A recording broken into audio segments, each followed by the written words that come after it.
How we doing, everybody? Welcome to the luxury portion of today's mega agent event. My name is Bill Boswell. I'm the co-owner of the Boswell Aosa Group, which is a real estate team that does operate a luxury division. I'm also the operating principal and owner of the Wayne Keller Williams, co-owner of the Wayne Keller Williams, along with my business partner, Ron Aosa. We're currently opening another office in the town of Sparta, New Jersey.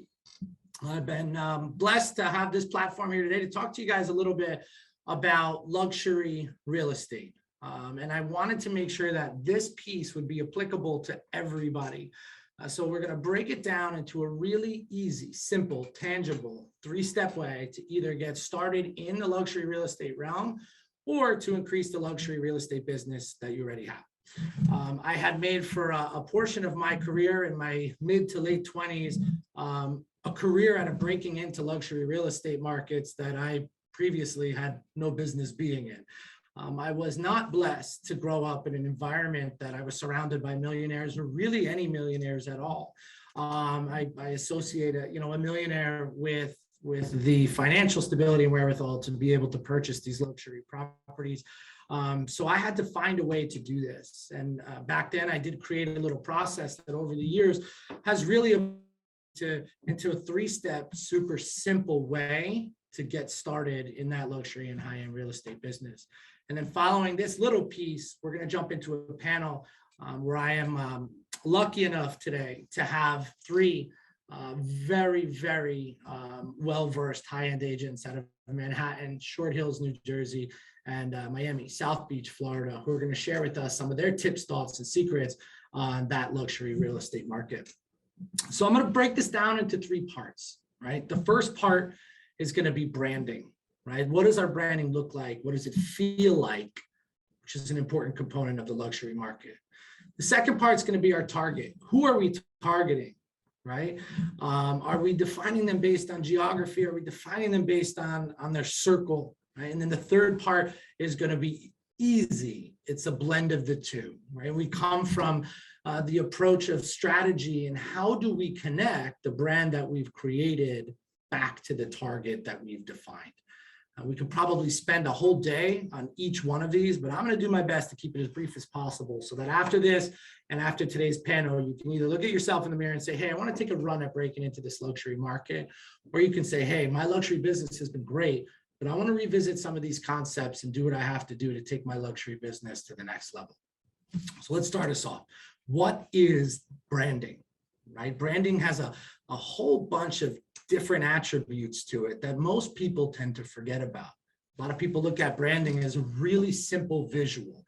So when somebody sees something, they think of our product, they think of our service, and that's correct, right? But there are elements to branding, and in my opinion, especially in the luxury real estate realm, that aren't as simple as just the visual, right? It's how does our brand look?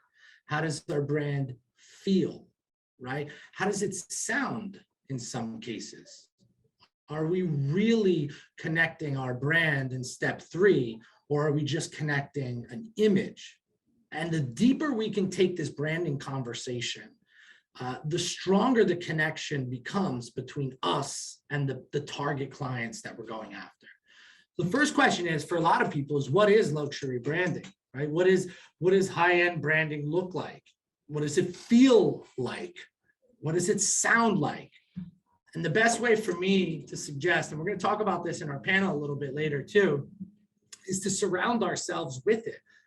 For those that haven't had the opportunity, experience to be in those circles, where can we go to experience that? There's no better place or easier place to me than the shopping mall, right? A high-end stores to walk in, be a fly on the wall. Right? If you want to purchase something, feel free. But be a fly on the wall and observe the exchanges that take place between the agent, I'm there already. Observe the exchanges that take place between the consumer and the person providing that service. Right? You walk into Louis Vuitton and you ask to see something, they're going to put on gloves first. Right? Do they have dirty hands? Are they really going to get fingerprints on that leather? If it's leather, no. The answer is no, but that's part of the experience, right? That's part of the visual. That's part of what this looks like.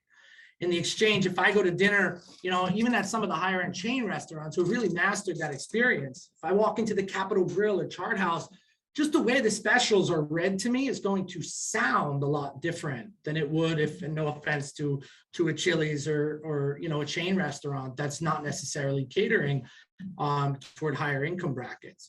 So first and foremost, when creating a brand, we need to know what our brand is going to look like, sound like, and what it's going to feel like. And one of the most important parts of that is to first experience a wide variety of luxury brands. Buy some magazines. The Robb Report, right, is a really good one. Watch how those layouts are connecting to people that are reading it.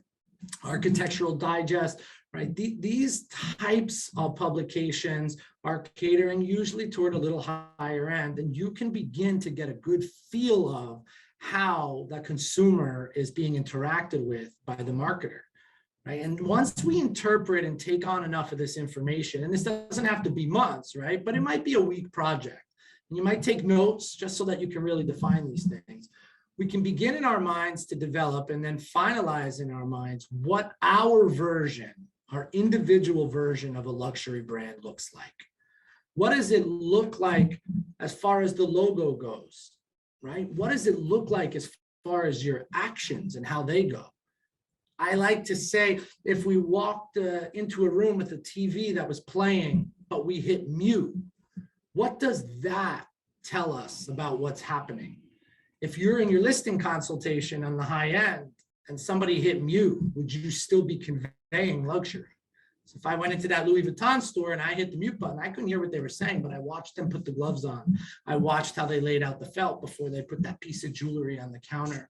But I would know what world I'm in for that specific experience. There's a bit of showmanship that comes along with the high end. You have to have fun with it, right? You're not here purely acting. You want it to be an extension of yourself, but you want to make sure that you're meeting the consumer at the place where they're used to being met with, right? At the level of marketing, at the level of service that they're used to receiving. And a lot of us who are doing luxury real estate already can maybe make some tweaks and improvements to both our presentation and our consultation and our networking and our client acquisition. If we take a little time and revisit those things, some of those areas, and take in again what that experience really looks like to be serviced, right, from that luxury or that high-end perspective. Last part on the branding part is to write it all out. What does your brand look like? What colors are you using and why? What does your logo look like? What colors and why? And that you can send to a logo creator to actually put something together.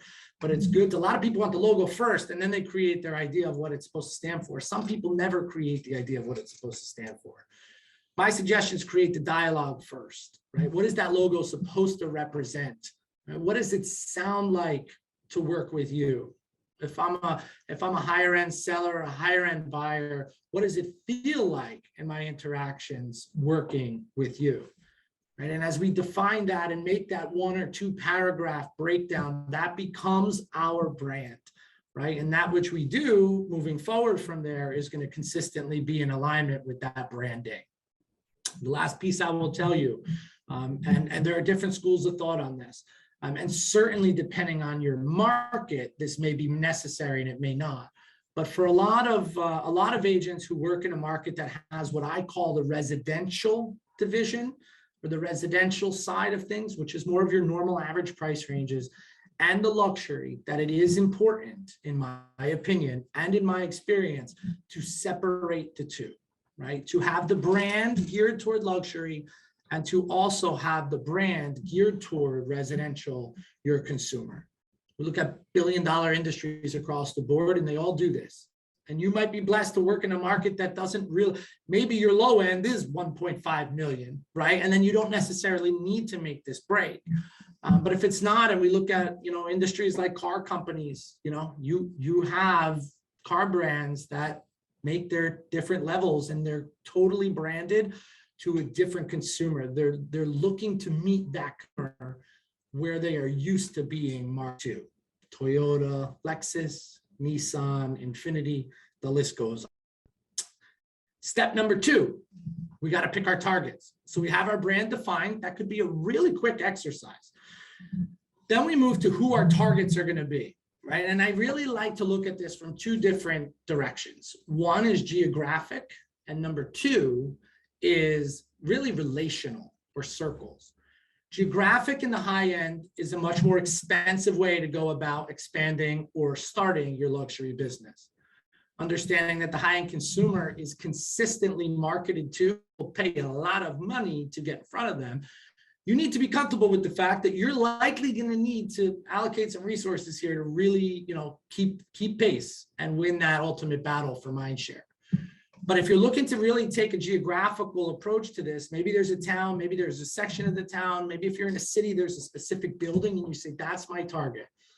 The next step's going to come in step number 3. To me, the easier approach was to take the more relational break-in as far as the targets go. So of course, it kind of has a geographical component to it. But I'll give you an example. There was a period of time where I had never really sold a house in a higher end town around us called Franklin Lakes. And I said to myself, what do I do to connect with these people? Who can I get my brand in front of, and how can I make that change? I changed the gym I went to as far as, I was big into Brazilian Jiu-Jitsu a while back. So I switched my Jiu-Jitsu school to Franklin Lakes, and I connected with a whole bunch of people there.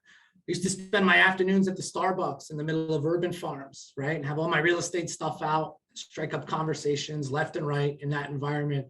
So I was making connections with people there.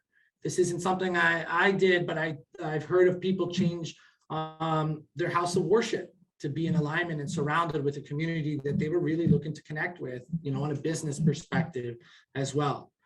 Maybe you sign up for a country club, right? To rub elbows with, again, the people in that area that you're looking and intending to connect your brand with. And this both goes for when we start up and if we want to expand. We want to expand our luxury business.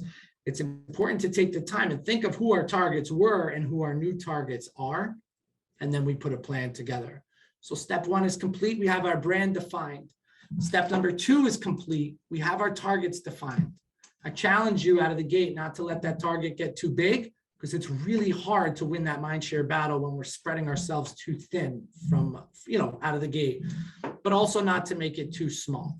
We have to make sure that we have a sample of enough people and we're networked in enough groups here so that we can, just by the law of numbers, have a good amount of real estate conversations as time develops. And the third part is to connect those two, which sounds really simple, but the application of this must be strategic, right? We have to put together a plan. How are we going to get our brand in front of all those targets in a systematic way? You can go back to model and look through the 33, 35. How many touches do we want to have in a year? And how are we going to go about doing it? If it's people that I'm in a network with, how do I go about collecting data in a tasteful way so that I can really begin to apply my brand to their thought process and mind share, so that when they think of real estate, the first person they think of is me. I say this all the time. Our real battle in this business is for mind share, right? I've heard time and time again, studies show that consumers have a place in their mind, right, for 2 people in any given industry. And we take that for granted a lot. We think, people know a million realtors. I just got to be in that mix. But statistics show if someone asked you to name a dentist, you could name one real quick. If they asked you to name another dentist, you might struggle a little bit, but you could come up with one, at least a location of one. But if they asked you to name a third, you might begin to really have a challenge in naming that third dentist. Where are you as a realtor? Where is your brand as a realtor in the minds of your target? And when you're putting together this process to connect your brand to your target, are you doing it in a way that is strategic to win that battle of mindshare?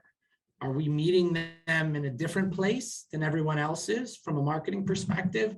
Or are we blasting out the same stuff that our competitors have been blasting them with for the last 10 years, which is going to be a much, much steeper hill to climb?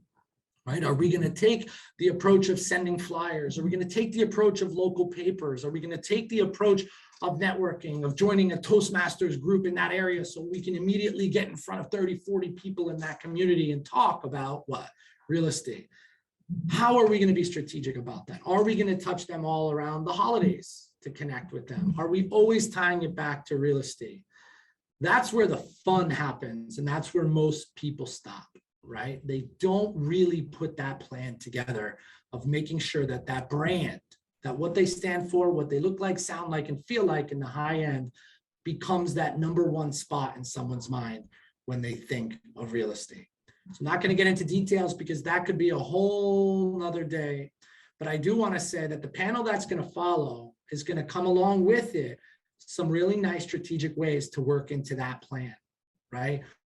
Are we putting together a 411? Are we following the process of making sure that we didn't just commit to number 3 and making that brand connect to our target, but that we have that long-term commitment to it, not for a day, not for a month, but for 6 months, for a year, and watch the results that follow?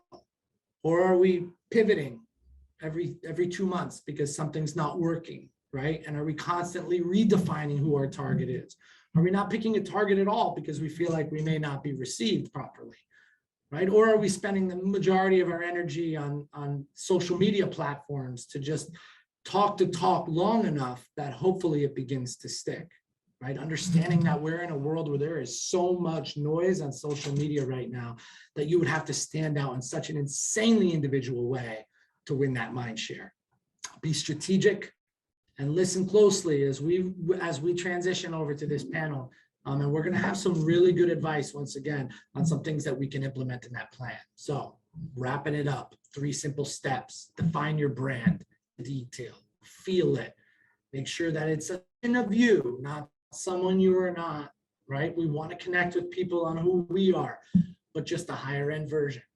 Right. Step number 2, define our target, get crystal clear about it and make it a good enough size that we can really connect with them over the next 6 months to a year on a committed level. And then number 3, finalize our plan, what exactly we're going to do to make A or number 1 meet B or number 2, our brand to our target, so that they become one, so that we win that mind share. When someone thinks of real estate or luxury real estate, you're the first name, you're the first brand that comes to mind. Thank you so much for tuning in today, and I look forward to seeing you here on this panel. And I bless you in your journey to be either a stronger luxury agent or a luxury agent altogether. A lot of fun, right? And there's a lot to be had with adding this component, even if it's only a couple sales a year to your business. Onward. All right, everybody, I want to welcome you to our luxury panel here for New York, New Jersey, Tri-State Regional Mega Event. I have a few very special guests joining us today.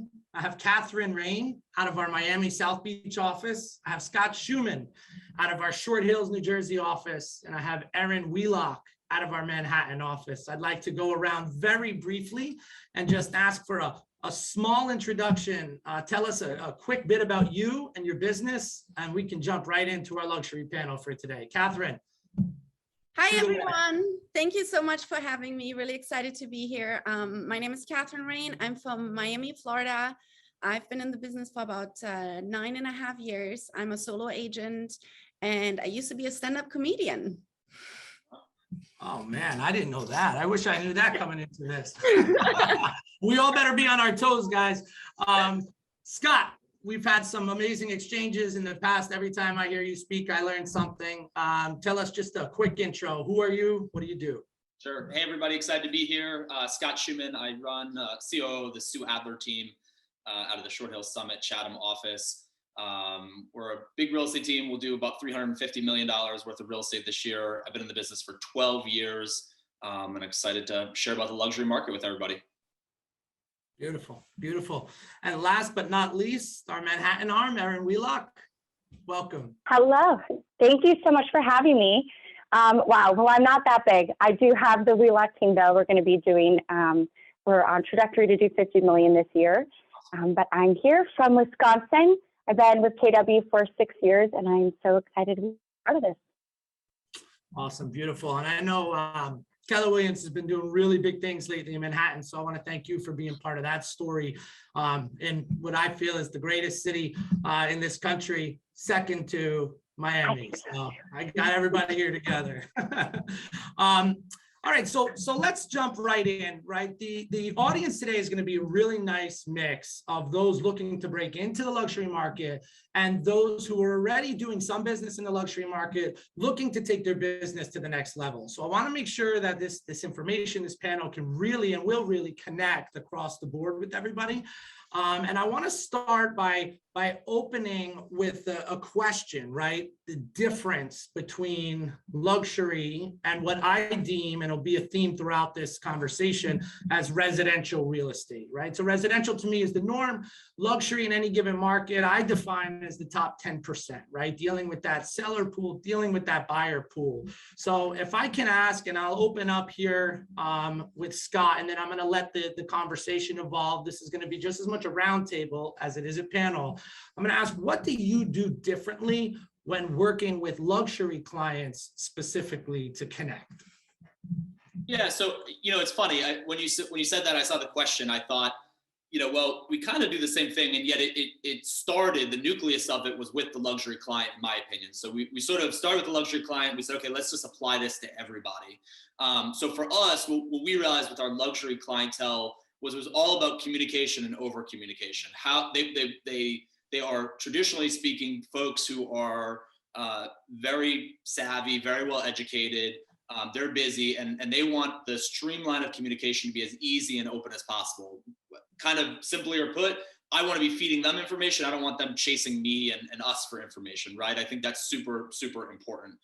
The second part of that, I think, is we took on the approach of what can we do for the client that they then don't have to do themselves. As simple as certificate of occupancies, right? New Jersey is really big on certificate of occupancies, which requires simply going to the fire department with a $100 check and scheduling a time, and then somebody coming to the house to basically make sure you have smoke detectors and CO detectors, right? And typically speaking, $4, $5, $6 million homes, they all have what they need to pass. It's sort of a paperwork pushing exercise. So even the basic thing of, you know what, Mr. and Mrs. Seller, don't worry about that. We're going to take care of all that for you. You don't even have to be home. You could be in Miami, you could be in California, you could be halfway across the world. We got it. We'll take care of it. That's won us a lot of luxury business just by being able to say, you know what, we'll do the heavy lifting for you, and we'll do the coordination process for you. So that way you can travel, you can go on vacation, you can do whatever you need to do in order to keep living your life and still sell your asset here in New Jersey. Awesome. So if I could drill that down, it's really about maybe simplifying their role in the transaction and creating an experience, right? A little bit more of an experience, which is something that the luxury consumer is really, really used to in their day-to-day. Yeah, I think it's about taking it to that next level, right? What can we do that 99% of the other realtors won't do or can't do, right? Especially because of our size. And how can that impact the client's ease of or simplifying the process, right? And that goes both on the buy side and on the list side. Let us do the legwork. And that way you guys get a friction-free process, right? You say, hey, I want to sell my house. Great, it's done. And bags packed and out the door you go. It makes it as simple as that. Awesome. And if you're running the business to model, that's going to give you some extra fuel, right? Because if you're in a higher price point and you're reinvesting a percentage back in the business, by default, that's going to give you some extra, resources to allocate back into that experience. So it's kind of, it's a cyclical piece rather than just trying to squeeze everything out. Well, no, I'll say one more thing. I'll let the lovely ladies on here share their thoughts. But I think that the what you just said is so important. Not only that, luxury clients are willing to pay for luxury service. And so what you end up finding is that when you offer more, a lot of folks in the luxury market we find compete on the basis of, well, I'll do it cheaper, right? You're selling a $4 million home. I don't need to get 3% or 2.5% or 2%. I'll take 1%, right? 1% of $4 million is a lot of money. Absolutely. And yet think about it. If you offer more services, right? People shop at Saks Fifth Avenue where they could go to Macy's and buy the same shirt for 50% less, right? But they get a level of service and there's a level of cachet going to Saks and buying that product at Saks, and they're willing to pay for it. Well, real estate's no different. It's just bigger price points, right? Bigger monetary rewards on that end. Awesome. Catherine, I'm going to pivot to you here and just kind of get your thought on it. Originally, you guys know when I opened this conversation, I was thinking about having somebody from California in the mix here too. And I actually decided against that. So I didn't reach out to anybody there because I feel like the New York, New Jersey, Florida connection really often caters to the same buyer. Right. I'm sure, Catherine, in your weekly experience down there, you get a bunch of New Yorkers, New Jersey people running around. So I wanted to make sure this was as clear as possible to really being applicable to the people watching here. So tell us in Florida, in Miami, right, in that area, what do you do differently, if anything, or what do you feel that we should be doing differently to further our luxury business when dealing with the luxury client as opposed to what we would deem as the residential client? Yes. So I really loved everything Scott said, and I agree with all those things. First of all, I want to make clear that we treat every client the same, with the same level of service, because I feel if a client buys a lower priced home and we treat them with great service, it might lead to a bigger transaction down the line. And we've experienced that on many, many occasions. However, the expectation of a luxury buyer and seller is a lot different than a regular client. Okay. And I hate to say regular client, but we all know what I mean. So when you work with people in luxury, they are the kind of people that give you a key and you take it from there. They don't want to be bothered. I mean, you keep them in the loop whenever they seem it necessary. So you send them emails. Don't call them too often because people get annoyed really easily. They want to have an easy way of communication where they can be communicated to, but they don't want to be bothered. So you have to take care of all aspects of their relocation. You have to find them a nanny. You have to find them a daycare. You have to find them a housekeeper. You have to be their concierge at every level. If you are not like that, you're only going to sell them a house once. But if you are the person that caters to their entire lifestyle, then you will be their person of choice forever. So that's what I've learned. You have to do a lot more than just sell them a house.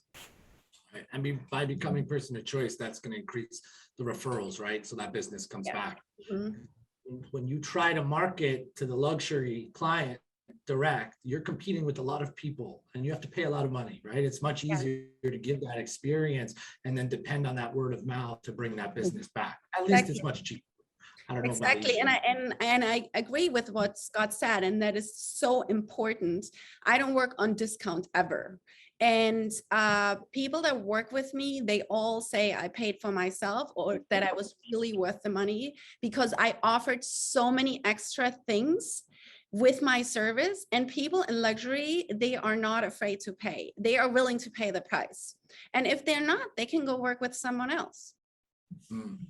Well put. Well put. That's confidence. That's important when working in the high end. Erin, talk to us. I know sometimes following up to people steals some of your, thunder. But what about you? What do you feel, that you do or focus on maybe a little differently when working with a higher end consumer? Yeah, well, I absolutely love how Catherine put it. If they're not willing to pay for it, they can work with someone else. I'm going to take that. But, for us, I think I, of course, agree with what everybody said about communication. What we actually do is we make sure to give a communication expectation sheet to the client because some of our sellers, they want to know every time we enter the apartment. Some of our sellers are like, please don't talk to me unless you have an offer. And unless I know what they want, I don't know how to communicate with them properly. The other thing that we've started to do, which follows up with what they were saying, is we want to give them the best service at their timeline. So where, again, I don't like to use regular clients as well, but with regular clients, maybe we would put them up on automatic searches, not with our luxury clients. With our luxury clients, their mentality, I don't want to waste their time. It's their most expensive thing that they have, right, is their time. So I'm previewing, we're putting videos in a folder for them that they have access to so they can go in and look at bullet points and a video and decide if they want to see it in person. We'll pick them up in a car, from the airport, take them to their hotel. They'll have a gift basket. We take them around in a car when they see apartments. We do have a lot of people that come from other places. And then for our sellers, we have a feedback sheet, who came through, when they came through, exactly what their feedback was straight from the buyer so that they can look at it in their timeline, right? Maybe they don't want to look at it during the day. Maybe they want to check it out at night. But yeah, giving it to them so that they can see it when they want to, and being as efficient as possible with bullet points. Again, just to not waste their time and make sure that what we're giving them is value. Awesome, awesome. So, one of the resonating themes I hear from you guys is that, the idea is from a person perspective, from a people perspective, everybody's equal, right? We want to create that white glove service across the board, right? In all price points, but we're also running a business, right? And we talked about there being some bigger margins in the high end, which allow you to do things like send cars, right? Historically, we've had some clients where we've been able to do that, right? Have cars, take them around in certain areas. It's far more necessary than others. But, Aaron, just a quick question along those same lines. Could you be in a position to send cars for all of your buyers, no matter where they were? Is that possible? Or, is this something that we have to, from a business perspective, be a bit more particular about in making sure that we allocate those resources accordingly to give that experience? Yeah, so picking someone up from an airport, we would do that at any price point. But when it comes to going around to the apartments, we'll do it for anybody over $1.5 million, which is below our luxury standard. But it will also depend if it's somebody where we're looking at, $1 million and below in just one neighborhood. Might be better to walk it. It's going to be more efficient than driving around, in circles with all of our one-way streets. So that's also what it kind of comes down to, is where they're looking.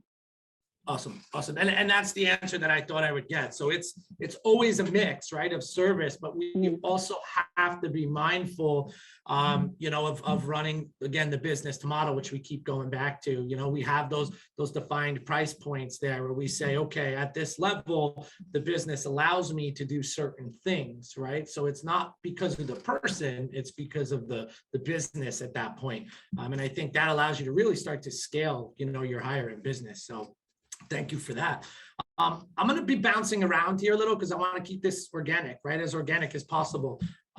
We had said a couple of times here that we're at a parallel, right, amongst all price points. But I imagine that when you're marketing a higher end property, specifically unique properties, we're gonna probably look at that differently than something that would fall in a residential price bracket, right? Maybe the average sale price for an area. If we're now marketing something in the top 2% of that, price bracket, how do we approach that, right? How does marketing a luxury differ from marketing a property that's going to be priced? And Catherine, if you can start us off on this one. Sure. Well, the essence is you got to spend more money. You make a higher commission, so you have a bigger budgeting, a bigger budget. And we do on our luxury properties sometimes video brochures, always high gloss brochures for sure.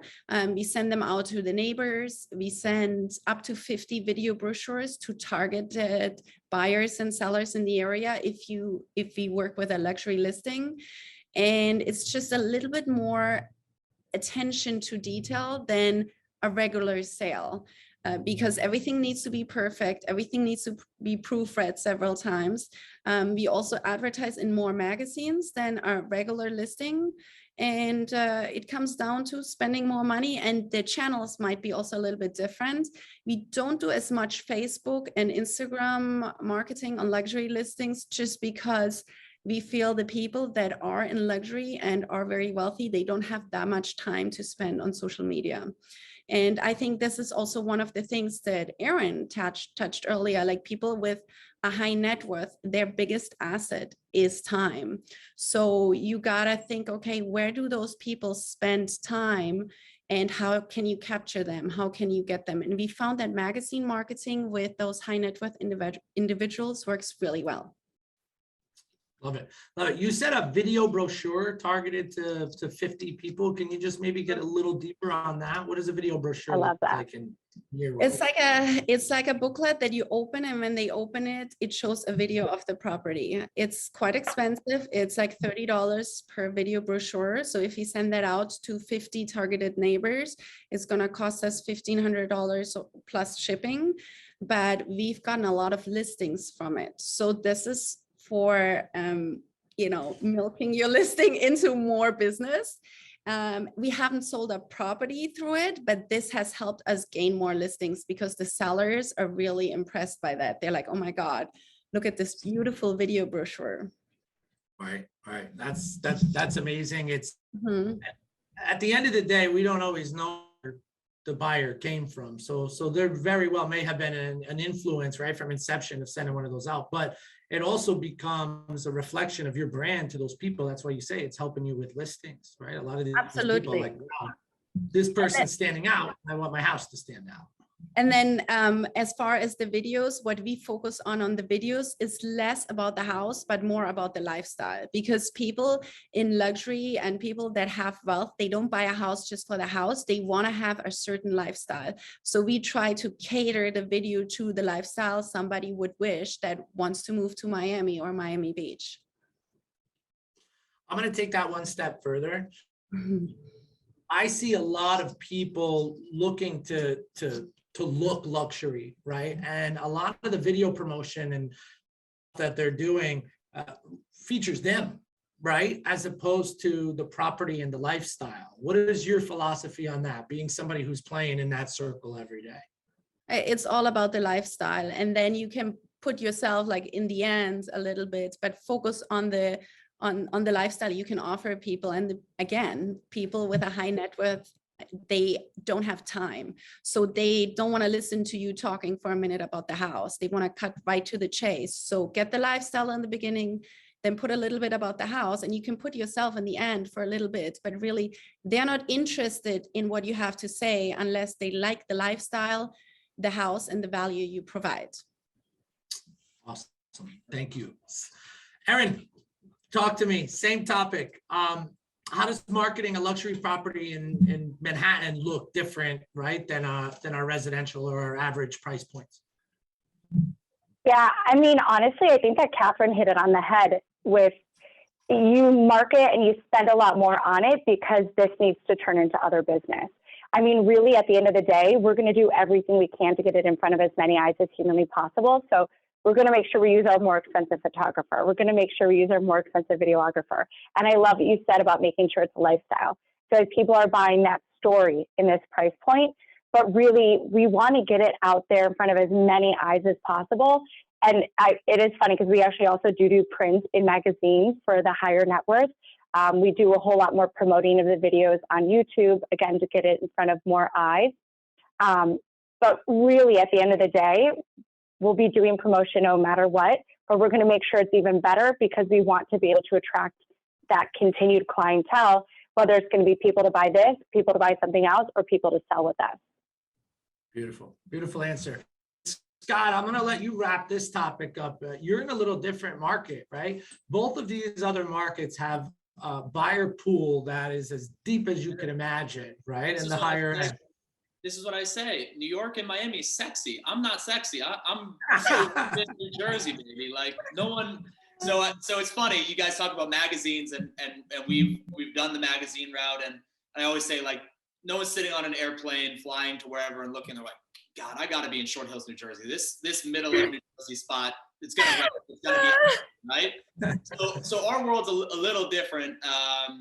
In terms of how we're marketing it. So I think a couple fold. Totally agree with lifestyle, because at the end of the day, the lifestyle is what sells the property, right? And in my area, I have everything from brand new construction, which has a buyer pool, right, to homes from 1890 that people have spent $6 million renovating, and they have more money into it and more details into it than you know what to do with. So a couple things. One is I think that if you're trying to market a luxury property, you have to understand the luxury market for your area, i.e. who's buying these homes, right?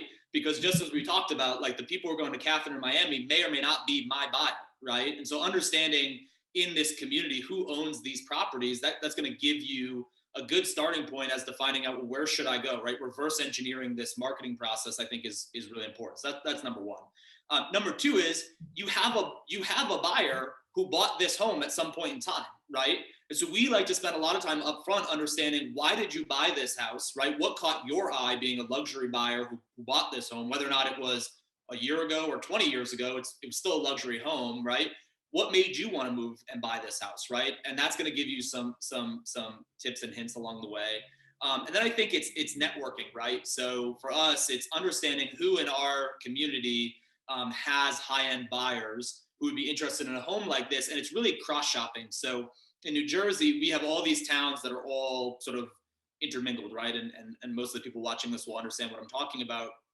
And for us, it's a lot about bringing people from one high-end community to another high-end community because of lifestyle, right?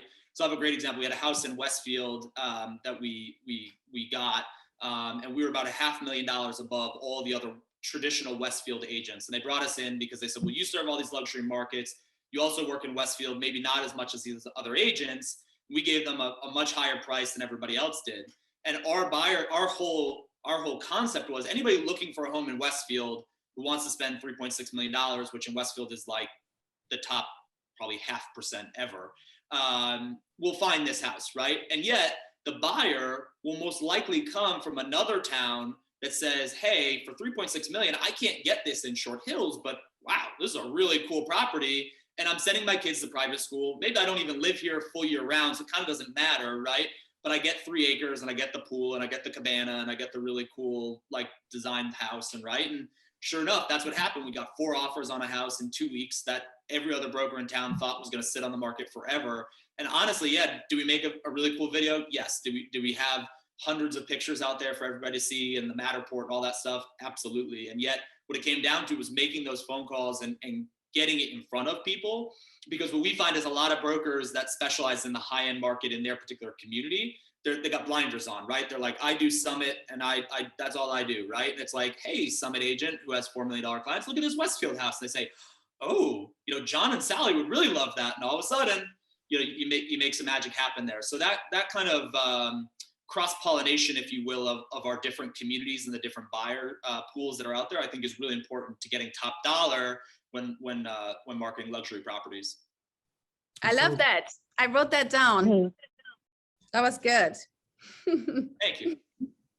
Being creative and not just focusing on the generic pool, I think is something that all of you in some way, shape, or form, your response was in alignment with, right? We have to put the house somewhere and we have to make it look a certain way in order to connect with the person who just isn't normally going to come here. And that creates some safety in the luxury market, right? To where, there's always going to be room, God willing, for the luxury agent, because we're not depending on just the generic buyer pool in one of your markets to be the one who shows up and is going to give top dollar. So I think we're all in alignment on that. Let's take it one more step further from a tactical perspective, and then we'll get back to a little more of the philosophy, right, on luxury real estate. I know a lot of agents who express caution in continuing to increase point and or take part in a higher price point at all, simply because the price point is really difficult for them to understand, right? And most specifically on the listing end of things, right? We're dealing with some properties here. In New York, building prices can vary, block to block, right? In Miami, there's a huge difference south of 5th, right, to 8th and Collins. And New Jersey, from town to town, it can be valuation, but even within these markets themselves, it's approach pricing. And Aaron, I'm going to let you start this too. Are there any techniques or specific approaches that you would use in the luxury end when you're dealing with some more unique properties than you would in a North Point, right? Where it could be a little bit easier to take the appraiser's approach of side-by-side comparison? Yeah, we actually are facing this right now. We have a 5-story townhouse that's inside of a condo building. So it's, how do we price? We obviously can't price it compared to condos. How do you price it compared to townhouses? And one of the things that we like to make sure that we're keeping in mind when we are pricing these unique properties is sometimes you just have to expand to the neighborhoods. You have to expand to different areas, and then you have to start doing like a side-by-side analysis of, okay, because you do find properties like this in Tribeca, but this one is in Sutton Place. Very different price per square foot. We will not get what Tribeca is getting, but if we can understand how they price them there, and then the difference between the prices in general, it helps us to come to a better price point of where we should be. So I think it really is a matter of expanding outward to see where you find it in other areas where you can find those trends. And then you just have to adjust the prices to where you're at. And then also, you know, because here we have acreage, we don't have lawns very often. But, you know, every once in a while you'll get like a great pool on the roof or something of that nature. And then again, you have to be able to expand and see what kind of a asset that was for other properties that have sold, maybe not in that immediate area that we're so used to comparing it to, but in a larger pool, and then being able to bring that asset to the asset that you have price-wise.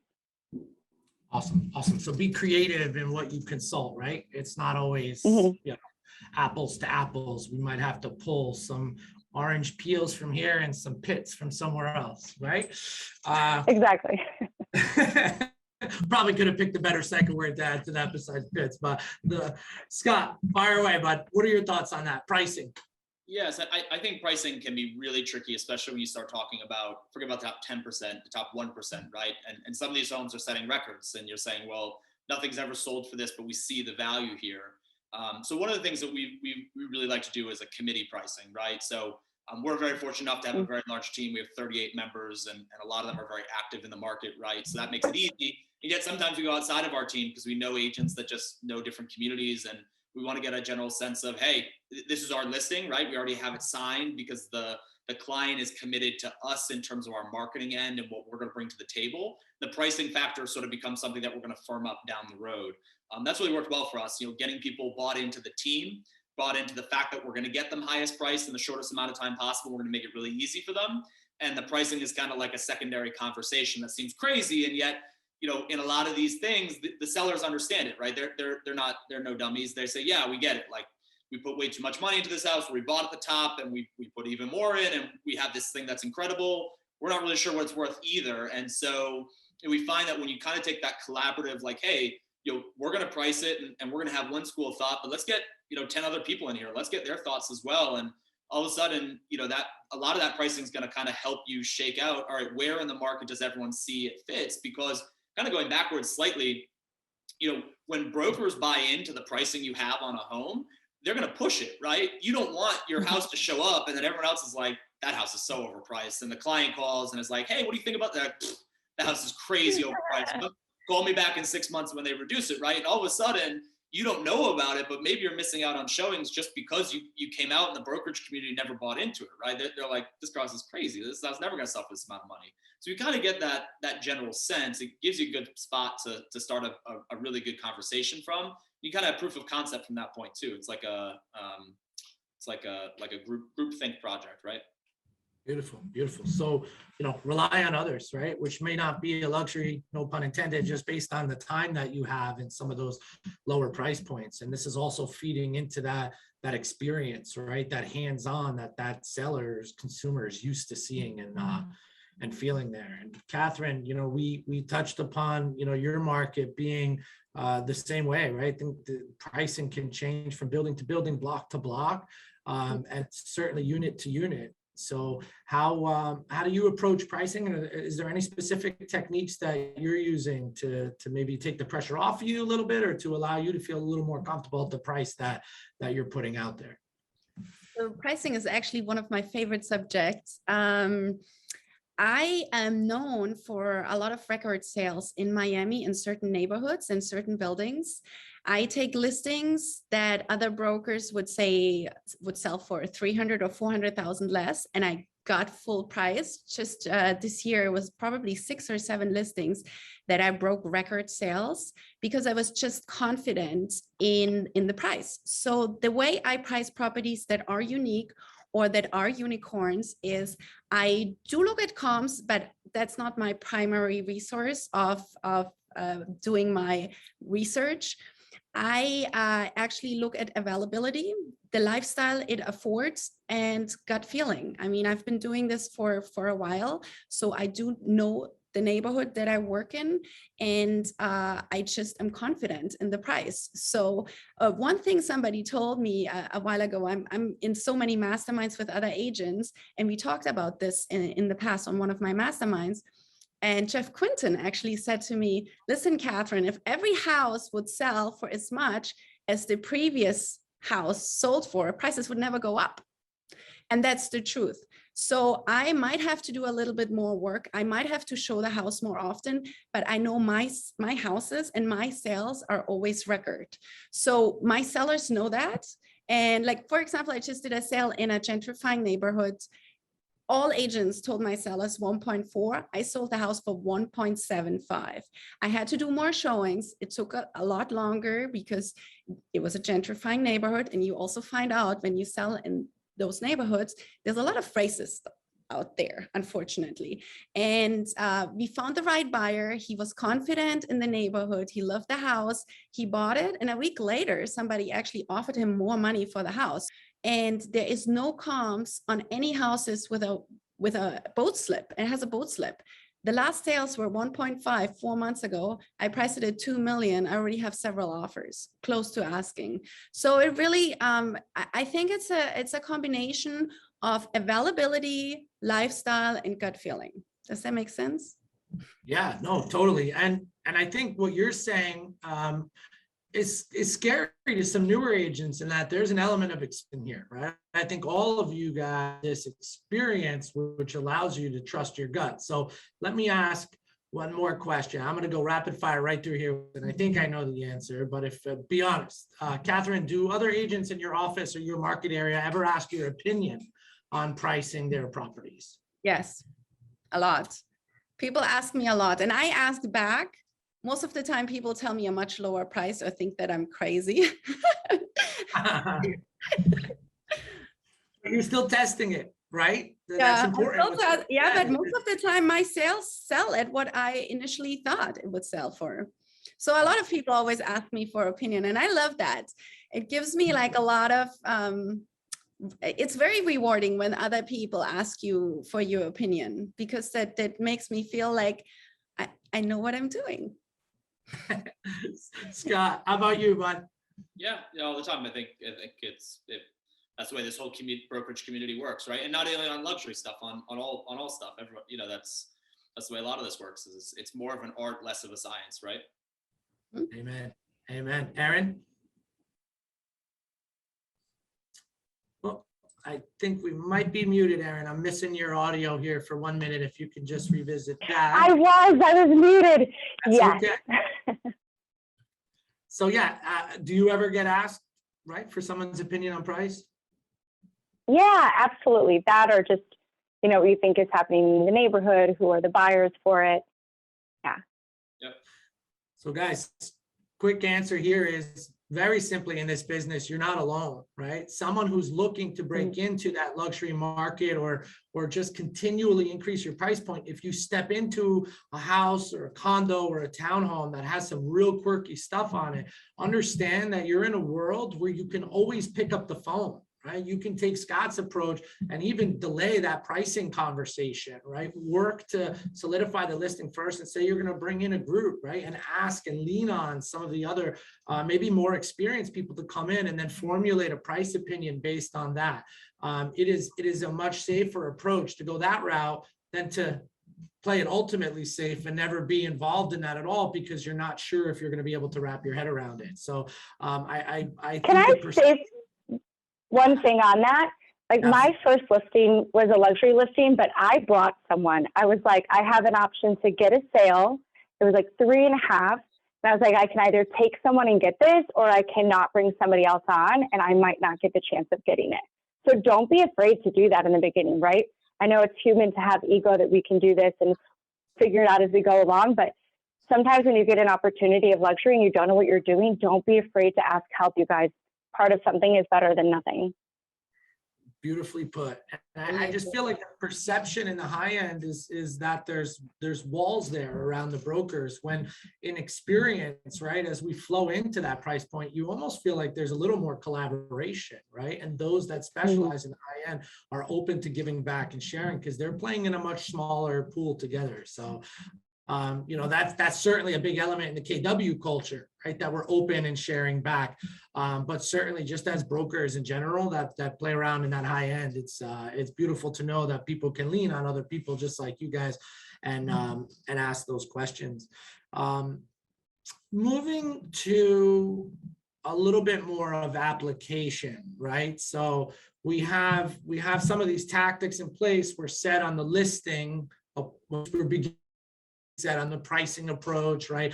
Maybe some techniques that we can use to market a property and things like that. But how do we get these clients? How do we get in these circles if we don't have an organic, circle of hiring clients? Erin, you said you moved from Michigan, I believe, or Wisconsin, right? Wisconsin. Wisconsin. So how important would you say in the high end is networking and creating and establishing relationships that are gonna bring this, to fruition, this dream of luxury real estate or expanding your luxury business? Yeah, I think it's really important, but I think it's a little bit different than maybe the day-to-day networking. So for me, it was really opening my eyes to the fact that I had a lot of people in this world that I wanted to be in, at least close to my circles. So going to them, seeing what they're doing, hanging out with them. I have one person who's a huge advocate for me. He sells diamonds. He lives in California. But when he calls and says, Erin, I'm in New York City and I want you to come to the Havana Club and have a cigar with these people, I say, what time do you need me there? Because I know he's not going to waste my time. I know I'm going to meet amazing people that I want in my circle. So really going to those people that are in those circles already. And something else, if you know me, I love to travel, and I love nothing more than to sit in a lounge before getting on a flight. And I just pull up real estate, and so many people will come by and they're like, oh my gosh, is that here in the city? What is that? How much is that? Yeah, I was thinking about a place here. It's just amazing what you can do just by putting yourself out there, the conversations that you can start by being in the right rooms and asking those people who are in the right rooms as well for help, because they will bring you in. What parting advice do you have for our agents to take their business to the next level? So Erin, I'm going to ask you to maybe package that into one here, and then I'm going to just take a little step back and see if there's any organic conversation that takes place between you guys, just to wrap us up at the end here. And then when I get that little moment of silence, I'll step in and I'll close us out. So Erin, start us off. I worked with someone in marketing, and what he said was, give me a list of your top 5 favorite clients. Because I think at the end of the day, and one of the reasons why I personally am with KW is because I want to build my life by design. I want to work with people that I want to work with, and I want to work with people that I'm going to have fun with. Sometimes we have to work with other people, but the majority of time, I don't want to. So what we did was we came together with these 5 people that I loved working with. I gave them all a questionnaire about, are they on social media? If they are, where are they? Where do they hang out? What newspapers do they read? Things like that. And we came up with this avatar of who my level 10 person is that I love to work with. And then I just started catering everything to that. And the truth is, just kind of like you said, Scott, like that's going to be the person I'm going to have the most fun working with. They're going to love working with me. And there are some people that I think I would beat my head into a wall working with them. And they would probably beat their head into a wall if they had to work with me. And that's okay. I just want to work with those awesome people that I want to work with. So I love that you brought that up. And then we just tailored a lot of our marketing around to that. Something else that I actually do want to bring up, especially with advice to agents that are starting off, it was maybe 4 years ago, I went on one of my biggest listing appointments, got the listing signed. It was $9.6 million. However, I went there, I kid you not, in broken shoes. I had these heels on. I was like, I have to look this part. And I was walking on my toes so that they couldn't tell that my heels were broken. The dress was borrowed. I wanted to go there, but it was because I wanted to feel as confident on the outside with what I was wearing as I felt on the inside. So I do think in a way you have to look the part, but I think the truth is the inside is so much bigger than what you're wearing on the outside. If you have that knowledge, especially if you're a new agent, like Scott said, go into those units, see what's selling in the luxury world, see what's not selling in the luxury world. And like Catherine said, you do want to able to look the part to fit in with those people. But if you don't have the knowledge to back it up, then you really don't have, much of anything. You just look pretty or handsome, and they're going to be like, oh, but you know nothing about this neighborhood or this product. How are you going to find those people? So don't be afraid to go into something if you have that knowledge and you have that confidence. Even if you, are walking around in broke shoes, you can still make it happen. You have to start somewhere. Just go in and have the confidence to get it done. That was awesome. Anybody else wanna just piggyback off of that before we part here? Any final words for our agents out there that are tuning in today? Absolutely loved what you said. You need to have the inner confidence. And we had a group discussion earlier about, when you're a brand new agent, we think that it's so important to partner up with someone that knows what they're doing and someone that has the budget to market a property at a high level, because a little bit of something is better than zero of anything, right? So when I started my first year, I worked with another agent, almost all my listings and all my buyers, because I didn't have that inner confidence yet. I mean, you can look the part as much as you want, but if you are not confident enough, the client will feel it. And I remembered at the first few years, I was like sweating. I was so nervous with all the luxury people. Yeah, and I think that's normal. Mm-hmm. That's totally normal, right? Like, it's okay to be nervous, and it's okay. But I think as you go through it, you get so much more comfortable, and then you realize that we're all normal human beings at the end of the day, right? Like, they just have a lot more money, and that's okay. And some of them are interesting, but some of our regular clients are interesting people too, right? And it's sort of all the same. It's just, you really have to understand that market. I think the knowledge and the confidence, as both of you alluded to, is just so important. And then you do have so many people. I think everybody forgets this, but we all have people already in our phones that are in this world. And I guarantee you, if you call them with like 5 questions about how they got where they're at or their best advice for you, because you admire what they've done with their career, they're not going to say, get off the phone. They're going to be like, oh my gosh, thank you so much. I would love to answer all of this for you.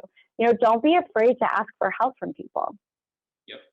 Absolutely. I love that. I'm always interested in my clients, how they got there. Some of them I even feature on an interview. Yeah. That's cool. Great idea. Great idea. I find it so inspiring to see people that are doing well. I think if you come from a perspective in life, when people are doing better than you, not just agents that are doing better than you, but also people that are not in your business, and you just aspire to be like them and ask them questions, they will always help you. Versus when you come from a jealous side, you will never be there. Success leaves clues, right? Success always leaves clues. Mm-hmm. That's it. I mean, I would say energy, guys. Energy is everything. And when you're connecting with people like that, right, you're gonna absorb their energy whether you want to or not. Yeah. If someone plugged into this call every morning for the next 6 months, their business would look a lot different, right? Because the energy here, and that's really what I want to wrap up with is I noticed something throughout this whole panel that a lot of people might not attribute to luxury, right? And that was a lot of teeth.